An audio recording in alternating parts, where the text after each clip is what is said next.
حضرت عبداللہ ابن عباس رضی اللہ تعالیٰ عنہ سے مروی ایک روایت ہے، میں ایک دن حضور کے پیچھے بیٹھا ہوا تھا، سواری میں حضور کا ردیف تھا، تو حضور نے فرمایا، اے بیٹے، اے لڑکے، میں تجھے کچھ کلمات سکھاتا ہوں، تو اللہ کے حقوق کا خیال رکھ تو وہ تیری حفاظت فرمائے گا۔ تو اللہ تعالیٰ جل شانہ کے احکام کی حفاظت کر، تو اسے اپنے سامنے پائے گا۔ اذا سألت فاسأل اللہ، جب سوال کرے تو اللہ سے ہی سوال کرے، اللہ سے مانگنے کا مزاج پیدا کر لیں کہ فرمایا تمہارے جوتے کا تسمہ بھی ٹوٹ جائے تو وہ بھی اللہ سے مانگو۔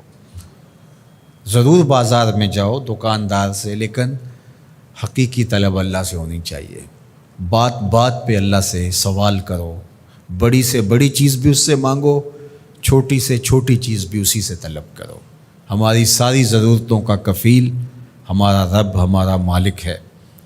تو دوسری نصیحت یہ کی کہ جب تو استعانت طلب کرے، مدد طلب کرے تو اللہ سے ہی استعانت طلب کرے۔ وعلم، اور جان کہ اگر ساری امت، سارے لوگ، پوری قوم جمع ہو کے تمہیں فائدہ پہنچانے کی کوشش میں لگ جائیں تو تمہیں وہی فائدہ پہنچا سکتے ہیں جو تیرے لیے تیرے رب نے لکھا ہے۔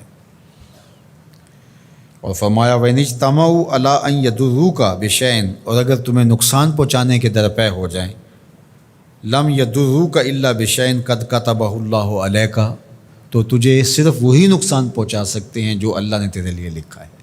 سارا زمانہ بھی مخالف ہو جائے، تیرا کچھ نہیں بگاڑ سکتا۔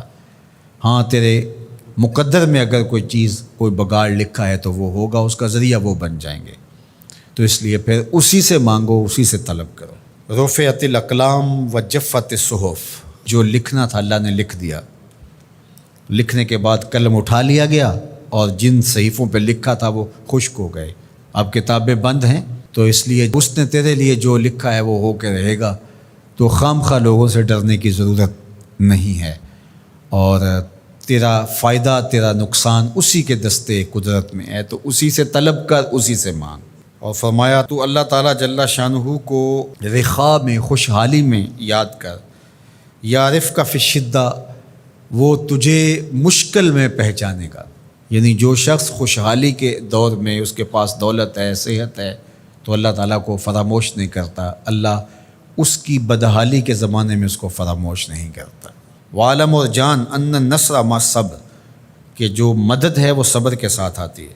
وان الفرج مع الکرب، اور کشادگی جو ہے وہ مشکل کے ساتھ آتی ہے۔ وان مع العسر یسرا، اور سہولت جو ہے وہ مشقت برداشت کرنے کے بعد آتی ہے، تنگی کے بعد فراخی آتی ہے۔ پہلو مشکل پھر تمنا، پہلو کنڈا پھر پل، شاید مگروں پہلو مکھیاں ڈس دیاں ڈنگ والیاں۔ تو یہ سب ہوتا ہے، مشکلات، تکلیفیں، آلام، مصائب، ان سب سے گزر کر کے آسانیاں آتی ہیں۔ خود حضور کی زندگی دیکھ لیجئے، مدنی زندگی مکی زندگی کے گزرنے کے بعد، طائف کے مراحل کو طے کرنے کے بعد آتی۔ تو ہم ڈائریکٹ اگر چاہیں مکی زندگی کو اختیار کیے بغیر اور طائف کی مشکلات اور سنگلاخ راستوں سے گزرے بغیر مدنی برکتیں حاصل کرنا، تو وہ نہیں پا سکتے۔ تو یہ اللہ تعالیٰ نے ایک نظام رکھا ہوا ہے۔